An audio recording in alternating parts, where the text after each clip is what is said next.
तो हनुमान मूवी एक ऐसी मास्टरपीस है जिसका बजट इतना कम होने के बावजूद मूवी के विजुअल इफेक्ट काफ़ी कमाल के हैं जो कि ऑडियंस को बेहद पसंद आ रहे हैं। और हालांकि मूवी की एंडिंग ऑडियंस को एक नई हाइप देती है जो कि हम लोग को 2025 में देखने को मिलेगी।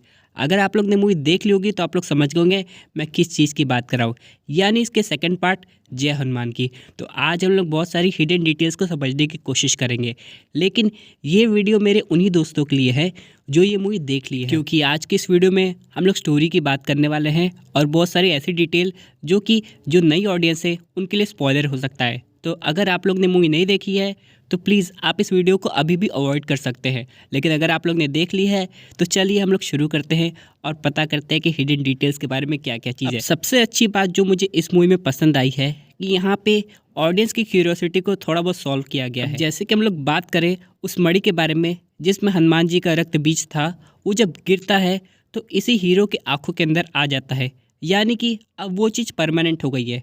नहीं तो हीरो की बात करें तो उसे हर बार उस मणि को यूज़ करना पड़ता था और अपनी आंखों के सामने चमकाना पड़ता था जिससे उसके पास सुपर पावर्स आती थी।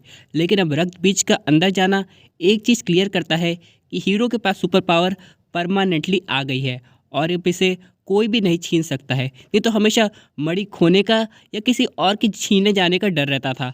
लेकिन इन सब के अलावा यहाँ पे सबसे बड़ा क्वेश्चन ये है, क्या ये जो सुपर पावर्स है ये हमेशा वैसी रहेगी, यानी कि जब तक सूरज है तब तक पावर्स तो रहती है, लेकिन रात होते ही वो सुपर पावर्स गायब हो जाती है। तो इसका कोई ना कोई सॉल्यूशन तो होगा, क्योंकि दोस्तों हम लोग बात करें उस सीन की जहाँ पर हम लोग को दानव की सेना दिखाई दी थी जिसके बारे में विभीषण जी बात कर रहे थे, तो वहाँ पर वो जो सेना थी वो रात में अटैक करने की जैसे प्लानिंग कर रही थी। और अगर ऐसा हुआ तो यहाँ पर हनुमंत की जो पावर है वो कैसी आएगी। तो यहीं पर दोस्तों दूसरा पॉइंट आता है हनुमान जी के दर्शन।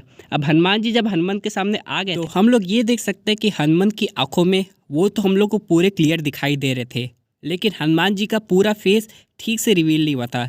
इसका मतलब ये इंडिकेट करता है कि यहाँ पे पार्ट 2 के लिए इनकी CGI को और बेहतर बनाया जाएगा ताकि ऑडियंस को पूरा फेस दिखाया जाए। लेकिन हम लोग बात करें इनका फेस किसके थ्रू लिया गया है तो यहाँ पे आता है चिरंजीवी सर का नाम, क्योंकि यही उनके फेस के मोशन कैप्चर के रूप में हम लोग को नज़र आए हैं। लेकिन यहाँ पे एक चीज़ और कहने वाली बात है कि हनुमान जी अचानक हनुमंत के सामने आए क्यों, क्योंकि एक चीज़ तो पता है कि बहुत बड़ी जंग आने वाली है और हनुमंत उस जंग में पहला सिपाही है, लेकिन बाकी लोग भी आएंगे। और विभीषण जी का रोल हमें कहीं ना कहीं एवेंजर्स की निक फ्यूरी की याद दिलाता है जो कि एक एक करके सबको शायद इकट्ठा करेंगे। लेकिन विभीषण जी का जो वचन था जो हनुमान जी को था उस मणि की रक्षा करेंगे और जो उसका सही चाहने वाला होगा उस तक पहुंचाएंगे, उन्होंने वो पूरा कर दिया और हनुमंत को ये दिव्य शक्तियाँ हमेशा के लिए मिल गई है। लेकिन यहाँ पे सबसे बड़ी प्रॉब्लम अभी भी ऑडियंस के माइंड में चल रही है वो शायद आखिरी सीन देख के सॉल्व हो गई होगी। यहाँ पे हनुमान जी हनुमंत को दूसरा वरदान देने आए हैं कि जो मणि की ताकत है वो रात में भी एक्टिवेट रहेगी। लेकिन फिलहाल ये एक बस थ्योरी है, कुछ और भी हो सकता है, क्योंकि दोस्तों बात करें उस ताकत की तो कमाल की है और हनुमान जी का 0.1% है, यानी कि साक्षात अगर हनुमान जी अपनी थोड़ी और ताकत दे देंगे तो हनुमान क्या कुछ नहीं कर सकता है। तो यहाँ पे अगर हनुमान जी उसे बस इतना ही आशीर्वाद दे दे कि वो जो ताकत दिन में वो देख रहा है या फिर महसूस कर रहा है वो सेम ताकत उसे रात में भी मिल सकती है, तब तो हनुमंत के लिए इससे बड़ा वरदान कोई हो नहीं सकता है और हनुमंत यहाँ पे हमेशा अलर्ट होके उस चीज़ की रक्षा कर सकता है। लेकिन इन सब के अलावा बहुत सी ऑडियंस ये सोच रही है कि हनुमान जी ने राम जी से आखिर वादा क्या किया था। तो अगर आप लोग जानते होंगे यहाँ पे कहा गया था हनुमान जी का प्रॉमिस कि वो कलयुग के अंत तक रहेंगे और राम जी के आखिरी अवतार का भी इंतज़ार करेंगे। अब यहाँ पे विष्णु जी के अवतार तो हम लोग जानते हैं कई अवतार हैं, उनमें से एक आखिरी अवतार जो कलयुग के अंत में आने वाला है वो है कल्कि अवतार। और यहाँ पे कल्कि अवतार का वेट 6-7 चिरंजीवी कर रहे हैं, उनमें से एक हनुमान जी है, विभीषण जी हैं, अश्वत्थामा जी हैं और भी बहुत लोग हैं। तो यहाँ पे क्या पता कल्कि अवतार के बारे में बात हो रही हो और क्या ये मूवी कलयुग के अंत को हम लोग को दिखाने वाली हो, ये तो आने वाला वक्त ही बताएगा। लेकिन ऑल टुगेदर दोस्तों इस मूवी की कहानी जितना सिंपल और क्रिएटिव तरीके से दिखाई गई है उसकी तारीफ़ करना बहुत बनता है। लेकिन इन सब के अलावा जय हनुमान में हनुमान जी के कुछ और भी पास सीन हम लोग को देखने को मिल सकते हैं, जिसके बाद हम लोग को समझ में आ जाएगा आखिर वो राक्षस शक्ति आखिर कहाँ दबी थी, कहाँ छुपी थी। लेकिन बहुत सी ऑडियंस एक और चीज़ नोटिस की है, जो मूवी का जो विलन था वो कहीं ना कहीं सर्वाइव कर गया होगा और आगे के पार्ट में हम लोग को दिखाई देगा।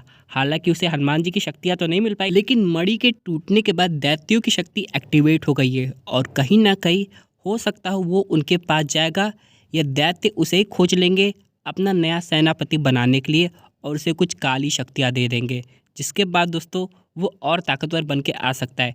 क्योंकि हेलीकॉप्टर तो डैमेज होते हुए दिखाया था, लेकिन उसका सूट काफ़ी ज़्यादा पावरफुल था और क्या पता वो अपने सूट के बलबूते बच गया हो। लेकिन यहीं पे कहानी ख़त्म नहीं होती है। अभी तो हनुमंत एक कैरेक्टर है और एक ये नए सिनेमैटिक यूनिवर्स की शुरुआत हो रही है। अभी तो हम लोग को ऐसे बहुत से कैरेक्टर्स दिखाई देंगे जिनकी ताकत का राज पता नहीं कहाँ कहाँ से हम लोग को देखने को मिलेगा। लेकिन इन सब कैरेक्टर्स को इकट्ठा करने का काम कौन करेगा? क्योंकि हम लोग बात करें विभीषण जी की, तो उन्होंने अपना प्रॉमिस कर दिया। अब हो सकता है आगे का जो काम है वो हनुमंत करे और सबको इकट्ठा करके अपनी खुद की टीम बनाए, जो कि काफ़ी अच्छा रहेगा। वैसे यहाँ पे ऑडियंस से काफ़ी अच्छा रिस्पांस दे रही है, लेकिन यहाँ पे बात करें कुछ और हिडन डिटेल्स की तो उसके बारे में हम लोग आगे बात करने वाले हैं। स्पेशली पार्ट 2 में हम लोग को क्या देखने को मिल सकता है और यहाँ पे पार्ट 2 का विलन कौन होगा, इसके बारे में थोड़ा और डिटेल में हम लोग को बाद में पता चलेगा।